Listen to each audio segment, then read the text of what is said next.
let's start with the weekend just gone, mate. Was there any team performance, individual performance that stuck out for you? How good was the professional Panthers, last Thursday against the Roosters? Like having Nathan Cleary out and then, James Fisher-Harris plus Scott Sorensen out of their footy team against a very powerful Roosters side, who are one of the favourites this year, and just dismantled them, just with their pure professionalism. Controlled the ball really well. Dylan Edwards was excellent. As all their leaders were just unbelievably good, in that game. So, I mean, they're going to be the favourites again this year, no doubt about it all. Yeah, the Rabbits, they were clunky, got over the Bulldogs, so that was their first win of the year. So any win's a good win this time of year, I think. And, the test is going to be again this weekend. They play the Warriors there at Accor Stadium this weekend. So it's going to be a bit of a test for them. Bronx are good over the Cows, who are pretty ordinary. Dragons are excellent. So we'll see how consistent they can be.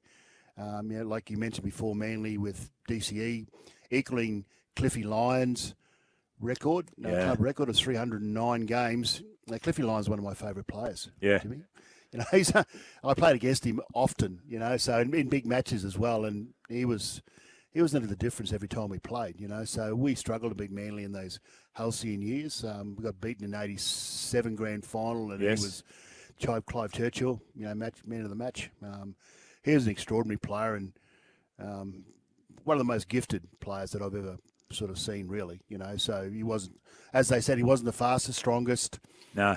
He wasn't, side steps, but, skillful in football like he was unbelievable.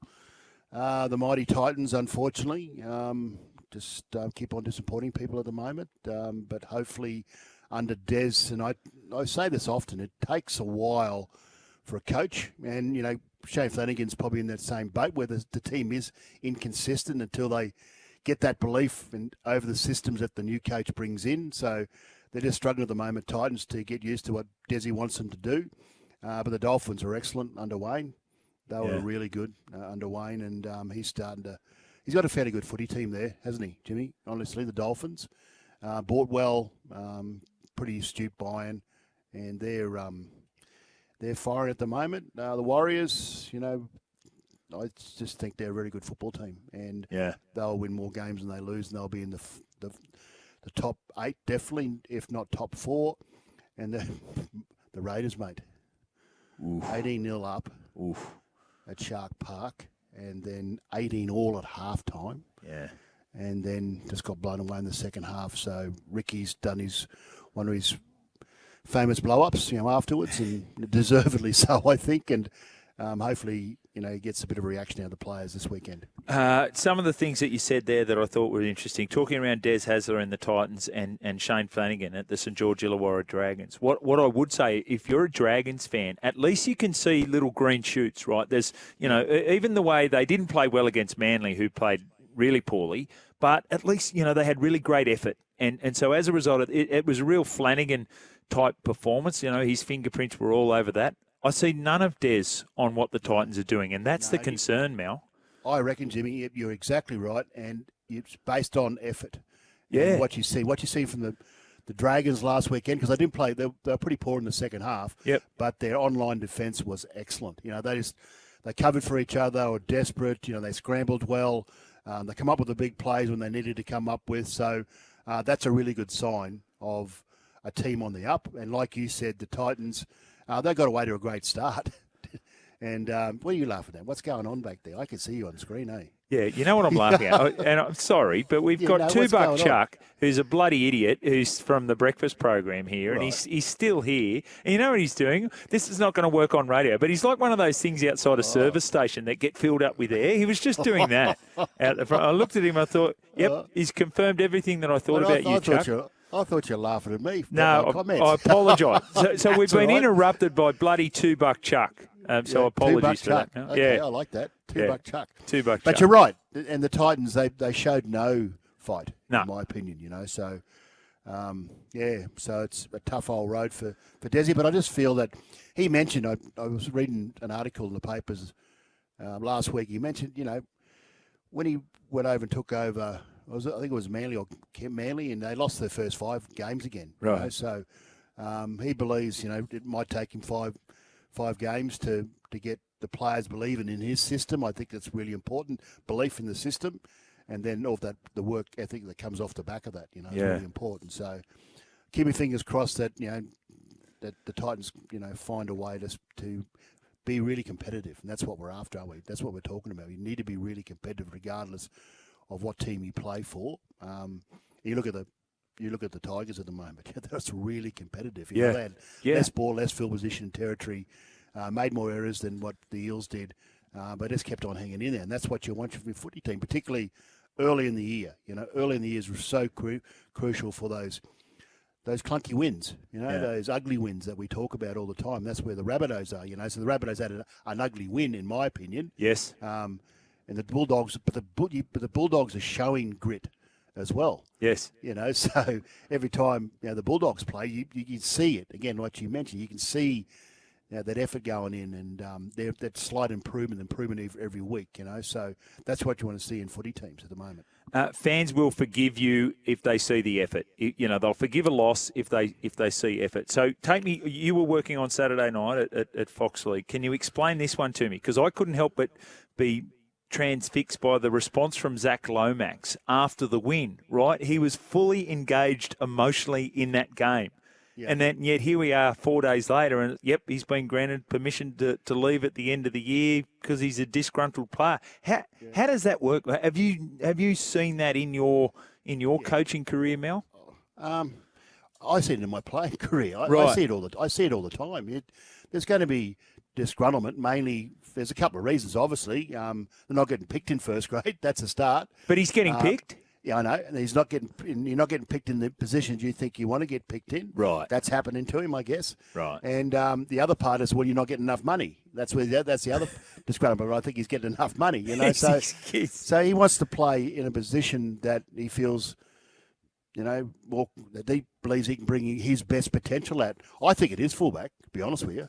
That's what I believe. I think he'll be a great fullback buy for any club. Obviously they've got Tyrell Sloan there, who's an up and coming young player who's improving all the time, and Shane's working on his mental toughness, prowess, and things like that. So with Zac, he wants to go. I think he'd be a great fullback buy. He certainly be a great winger buy. But if you're winning footy games, aren't you happy where you play too as well?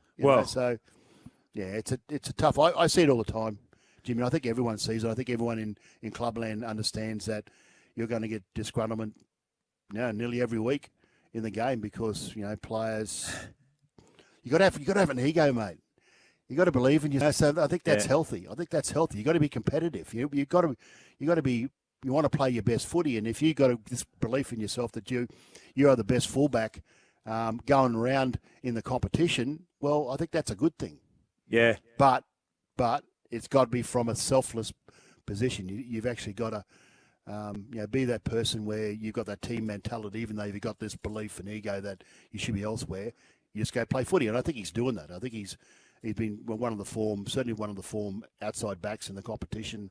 His yardage is excellent. His high ball, he's catching under high ball is probably the best in the comp. Yeah, I would suggest to you, and he's a goal kicker. Yeah, so he's valuable. There's a lot going for him, and the market suggests that there's any number of clubs lining up, even at the price that he's at. Would Mal ever consider advising the New South Wales Blues? Why or why not? Asked Damien, the part of Pest. Now, just to fill you in, after we spoke last week, I sat next to the New South Wales State of Origin coach at the Roosters v Panthers game. And I just happened to mention to him that Mal's a little agitated because he hasn't been able to get a game of footy ever since you beat him 30-0.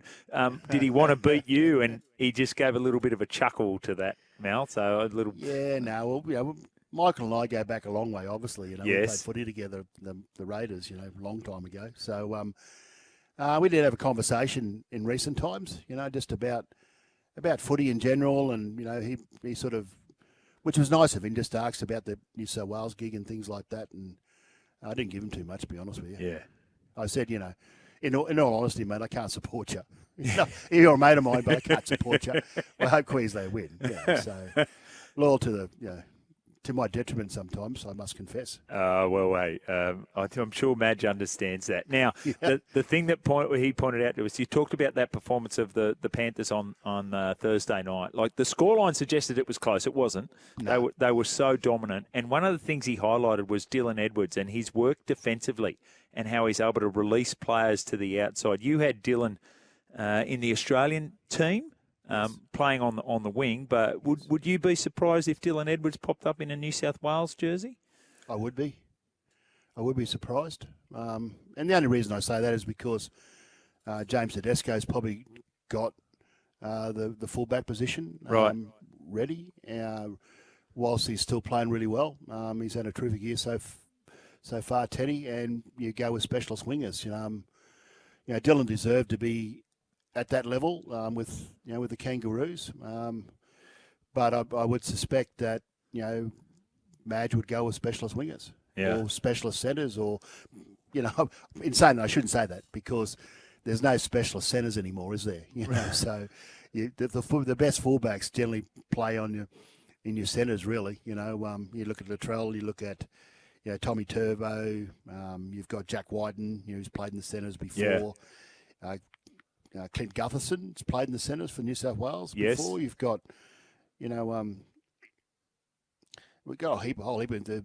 Oh God, Selwyn Cobbo. Selwyn Cobbo, yeah, exactly. Here's another so one. Valentine Holmes. Valentine Holmes, that's Val. So I've used Michael Morgan's been in the centres before.